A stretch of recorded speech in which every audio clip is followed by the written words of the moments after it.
What's up, Clashers? Turn 56 from iKonik here, bringing you yet another war recap. This was War 111. Let's get right to it. Booyah! There it is.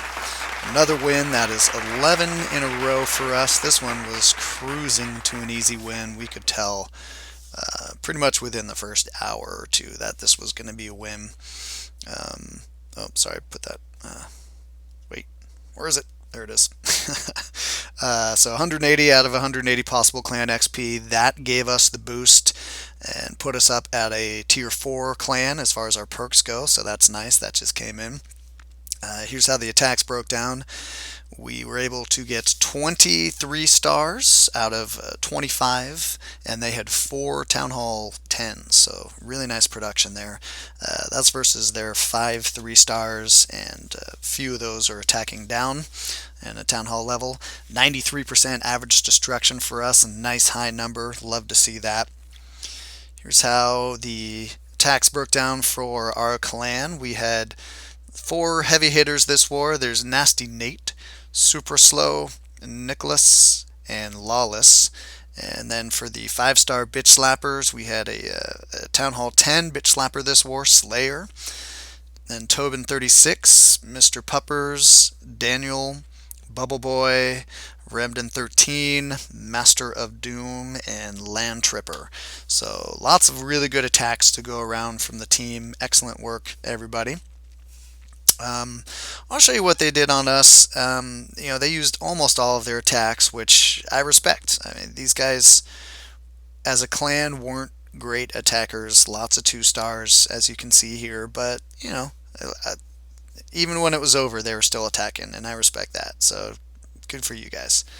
That's what they were able to do to us. Here's what we did to those guys. Close. We just, would have been nice to get that 2-star on number 2, but all the others we got there. We got number 4 there. We got a 3-star in that Town Hall 10. We'll show that one on the recap. And then really nice work on the top Town Hall 9s with 2 exceptions right there. 8 and 9. Those 2 just kind of got away from us. But this was a war where we knew it was over early, so we were kind of messing around a little bit, trying out new attacks. So can't hold that against us. Alright, so I've got 4 replays to show you this war, you guys. Some nice ones. Let's start at the top. I teased that Slayer attack. A really nice 3-star on a Town Hall 10. Brings a gowiwipe with a few hogs thrown in there. And gets a great start here. He gets 1-for-1 trades on these 2 cannons coming in. Just the 1 loon each. Plenty of time. Just the 1 defense on each one of those targeting them. And while he's at it, he gets the full lure, which is also really nice. And then this is just, don't blink. Do not blink. Because this goes very, very quickly. He just steamrolls through this base. It's just ridiculous. Good use of the spells early on. Good wide funnel with those wizards. Everything's going to go inside the walls. And watch these wall breakers. I mean, he's got wall breakers that are going all the way in halfway through this base. Just misses getting both the Inferno Towers with the free spell there. That would have been nice, but he got the more important one, which was the rear one there. A few hogs coming in towards the trail end here. They're going to pick up the straggling defenses, and look how fast his troops are just pushing through this base. It's just a complete destruction of this base. Some premature defenses, yes, but he's got Inferno Towers and he's got everything up there, so no Town Hall 10 is going to be an easy attack. And this is a great example of why you don't level up your Town Hall prematurely. But just a really nice strong push here by Slayer on this base. It goes so quickly. Look, there's just nothing left in his wake. Nothing left for his troops to backtrack over and go get. It's all just one huge wave of troops moving through this base. Sheer destruction. Really nice attack there, Slayer. Good job getting that 3-star, bud. So next I'm going to show Curtsie's attack on number 7. And he also has some nice early loon work here. He drops 1 on each of these southerly cannons, and then 2 apiece on those archer towers coming in from the west and the east, backed up with the hog. Gets really nice trades early on. That hog down here actually is going to pre-pop one of those giant bombs, so that's nice. So, 40 troop space, buys him 4 defenses, gets the full lure, and pops a giant bomb. So awesome exchanges early on this attack, and that's going to set the stage for him to just run over it. So nice easy clan castle kill over here. I like that he proceeds quickly with the golem portion of this, just moves in. He knows the clan castle's under control, and he knows he doesn't need his archer queen for that. He knows he's just good to just send in the golem, a couple wizards to funnel, and then he's good to take out that AQ with his BK. Good deployment on the hogs here, coming in from an angle where they're going to protect the kill squad that's still up and running. And he does make one mistake here. He drops his second heal spell, is really nice. That's right where it should be. And then he fat fingers a third one, unfortunately. But he came in with a really nice plan, and with him taking out those early defenses with those loons and just a nice deployment from his hogs, and picking the right base for this attack, he's able to make this work even without that extra heal. The last heal probably would have gone down right up here on the north section of this base. He gets a little bit lucky in that there's only one of those 5 defenses up there. Only one of them's point defense. The one cannon would have been probably a little trickier if he had a couple 2-3 point defenses up there. But still has a lot of hogs left over here. They're going to turn around and take out those little skeleton traps. He's got some wizards up and running. A lot of his kill squad is still going, including his queen, and that's going to be plenty of DPS to come through and polish off this base. So this goes to show you here, I'm not always going to show perfect attacks on the recaps, because it's nice to show us making mistakes from time to time.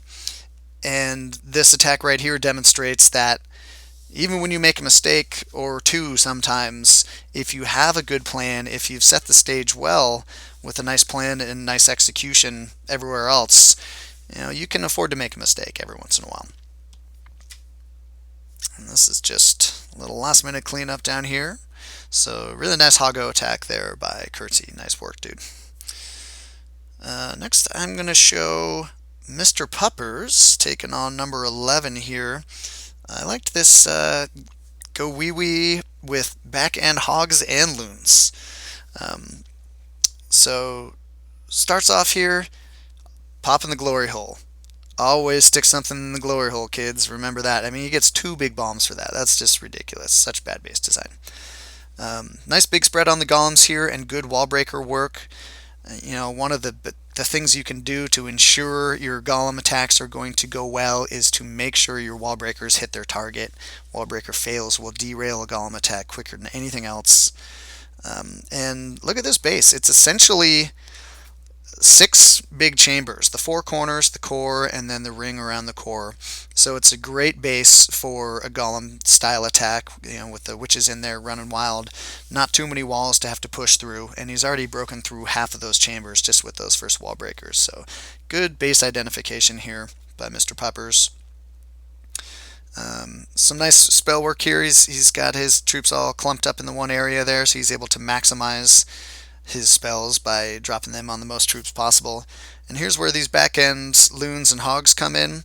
The loons unfortunately get a little bit wrecked by some air traps over there, so they're not as effective as he would like, but the combination of them works really well, and good choice on the deployment over there. Those were the defenses that were starting to do some damage to his DPS, so he brought in a little backup over there. And now he's just going to kind of push over. All he has left is just this one little triangle over here with the defenses in it. And he's got some golems out in front. Unfortunately, his AQ goes down right there, but he's going to have enough DPS wrapping around the corner here with the wizards and the witches to where they're going to be able to get in there and take out those last defenses, because the golems are still over there tanking. Let's do a little bit of a fast forward here while those troops are taking out these last little buildings. So really nice base identification there by Puppers. A nice big chambers there. Good golem base. And lastly, I'm going to show you, this is a gowiwilo at Town Hall 8. Not something you see very often. The back end loons on a Town Hall 8. Tough to do with these level 5 balloons, but Lawless does a great job on it. So he starts off with just a nice easy lure here.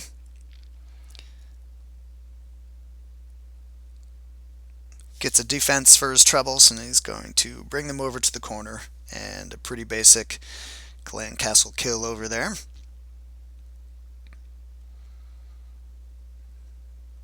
A few barbs out early to distract witches from the clan castle, and just a couple whiz to help out on the corners there.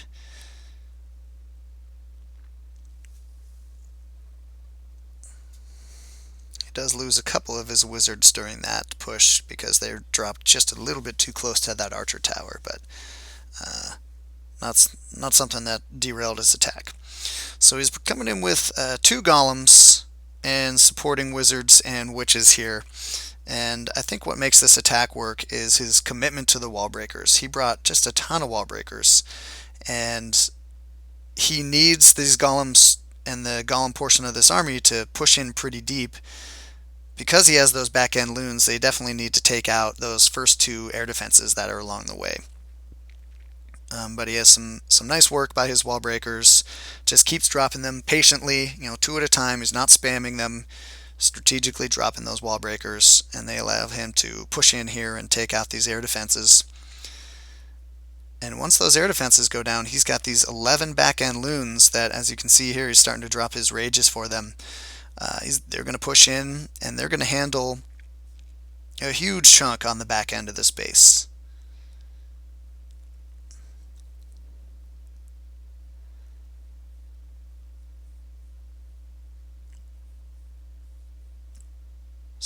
A couple of rages over there. It's not, I mean, the rages was a nice touch at Town Hall 9 with your level 6 balloons. You usually don't need to commit spells for an attack like this, but with those level 5 balloons, I think that was a really nice touch. He was able to make the golem portion of his army only work with the 1 heal. And all that's left at this point is just that 1 lonely air defense, and he's still had plenty of wizards and witches to clean that up. So pretty cool to see the gowiwilo at Town Hall 8. Excellent job, Lawless.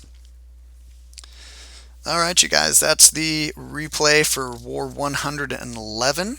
After this win, that puts us at 96, 15, and 3. Which leaves us 6 wins away from 100. So the march continues, the win streak continues, and iKonik is just rolling. Nice work, everybody. So until next time, this is Turn 56 saying keep on clashing.